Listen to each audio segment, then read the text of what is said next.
The following opinions are solely those of BoatTest.com and its test captain. Hi, I'm Steve for BoatTest.com, and today we're going to be taking a look at a boat from Chaparral's H2O lineup, the 21 Ski and Fish. She starts out the day as a typical bow rider with bow seating, a pair of bucket seats at the consoles, but transforming her into a fishing boat is an easy affair, mostly involving removal of seat pads. At the bow, a casting deck is quickly created by removing the cushions and then flipping back the hinge center fill-in, and both a rod holder and pedestal mount are exposed. Then, a pedestal that stores under the hatch is put in place, and one of the aft seats is relocated to the bow.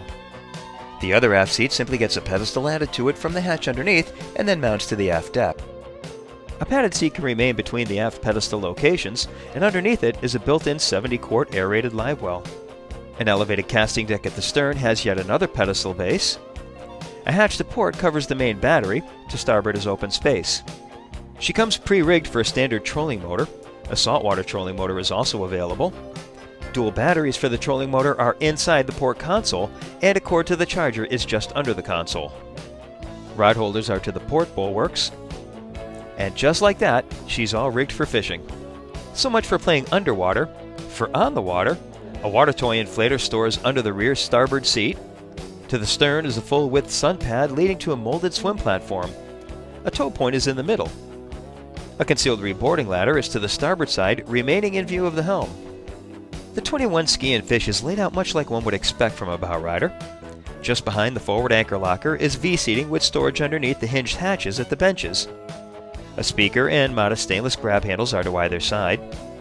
Wraparound bolsters make for accommodating more people. A walk-through windshield leads to a pair of bucket seats at each console. They both have flip-up bolsters, and I noticed how these don't have a tendency to drop down unintentionally. Double-stitched padded armrests are to the sides. And here's a nice touch. The MP3 port is inside the glove box, so the unit can stay protected from the elements on a padded surface.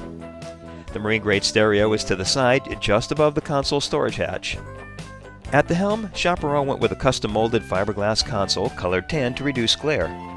There's full instrumentation with fog-resistant lenses and brushed aluminum faces. The convenience package includes this tilt wheel, depth gauge, and compass. The windshield frames are high enough to not obstruct view. The usual storage access is to the side. The index storage is padded to protect your gear, and the hatch is supported by a gas strut. There's 4 cross seating at the stern. Underneath are 2 storage compartments to the sides with the battery switch inside the port compartment. And here's another example of the quality we've come to expect from Chaparral. Standard courtesy lights, stainless drink holders, and look at the upscale trimmed sand-colored snap-in carpet. Removing it for fishing makes for easy washdowns. There's a full-width sun pad ahead of the molded swim platform that measures 3 feet 3 inches by 6 feet 5 inches. A latch at the bottom releases the engine hatch, making short work of the daily checks. Externally, Chaparral went with 6 6-inch cleats, including 2 midship cleats. Now let's get underway.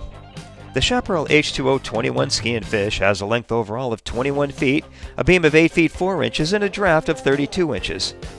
With an empty weight of 3,200 pounds, full fuel, and 2 people on board, we had an estimated test weight of 3,860 pounds.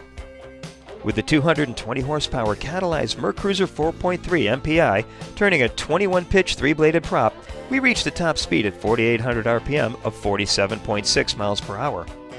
At that speed, we were burning 15.6 gallons per hour, giving us a range of 110 miles. Best cruise came in at 3,000 RPM and 29.3 miles per hour.